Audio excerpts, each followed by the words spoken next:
Hey guys, what's up? It's me, Thomas. Today we're back here back to history with part 3 of Garbaldi, the siege. Oh, this one's the siege of Rome. So, yeah.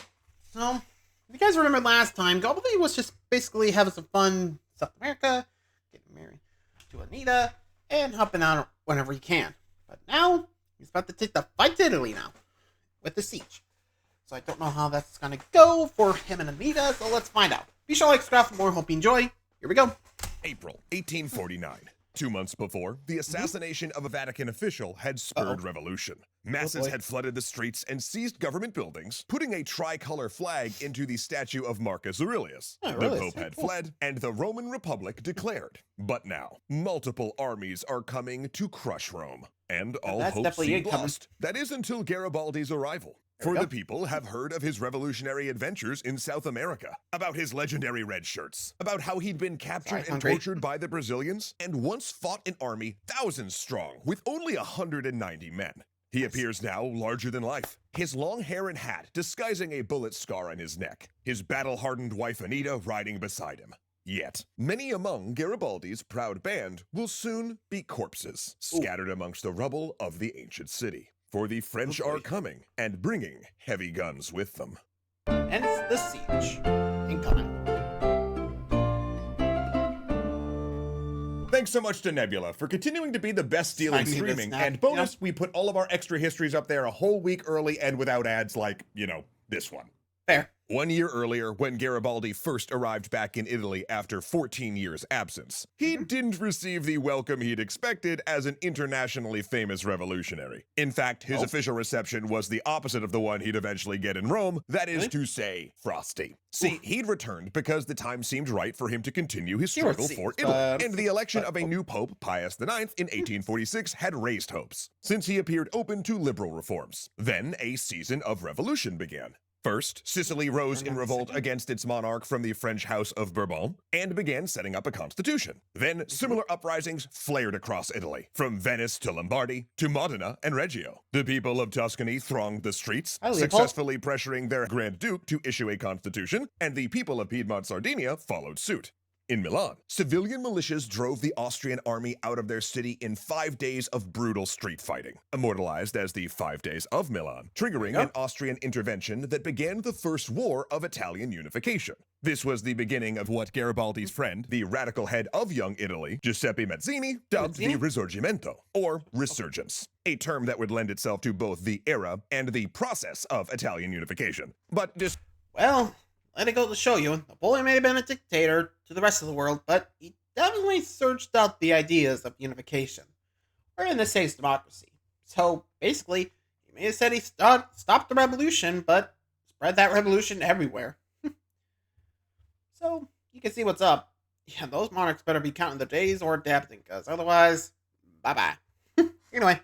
Despite Garibaldi's international renown as a guerrilla leader and revolutionary, he had difficulty finding himself a place in this chaotic landscape of new constitutions and tricolor flags. His first instinct was to return to Piedmont Sardinia and offer his services to King Charles Albert, who was gearing up to fight the Austrians. But when Charles Albert had accepted a constitution and was talking up the possibility of unifying northern Italy, he spurned Garibaldi. See, while Charles Albert did dream of kicking the Austrians out and uniting the whole peninsula, he was still a monarchist opposed to republicans like Garibaldi and Mazzini. He wanted to unite Italy, sure, he just wanted to rule the whole thing. So Charles Albert suggested Garibaldi go to Venice. And when he arrived, he found their ideals ill-matched as well. For the Venetians didn't care about liberal ideas or unification, they just wanted their old Republic of Venice back. In fact, as Garibaldi toured Italy looking for an assignment, he came to realize a hard truth. All of these uprisings were highly local and shared few common goals.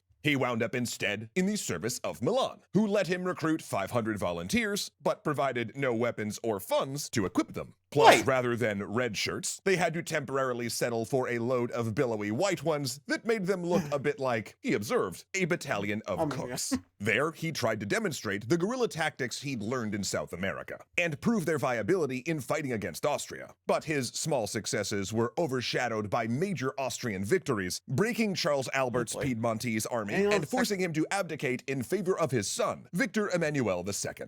Garibaldi, meanwhile, marched around Italy trying to scrape up volunteers and supplies, at times even extorting the peasantry for rations. He even hid in Switzerland for a spell. But then, a summons he received changed everything. He was needed at Rome.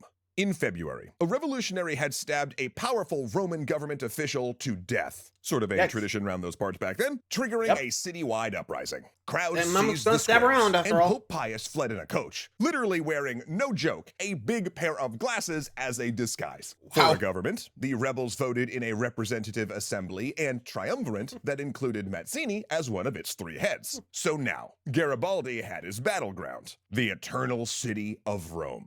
He was elected part of its constituent assembly and began preparing defenses for the 2 armies they knew were coming. Pius, after all, was the Pope, and he'd gotten 2 highly Catholic kingdoms, France and Naples, to pledge to restore him. For political reasons, Garibaldi was not technically in command of the defense. That had to be someone Roman, but he was the most notable commander. Unfortunately, his Italian legion were not exactly veterans. A few were old followers from South America, such as Anita, and his chief aide, a formerly enslaved man he'd fought with in Uruguay. But the rest were largely civilians, students mostly, who were eager, but not well trained. At least he finally found his troops some red shirts to replace those billowy white ones. And he would have a chance to use those new uniforms on April 30th, 1849, when the French army reached the gates of Rome.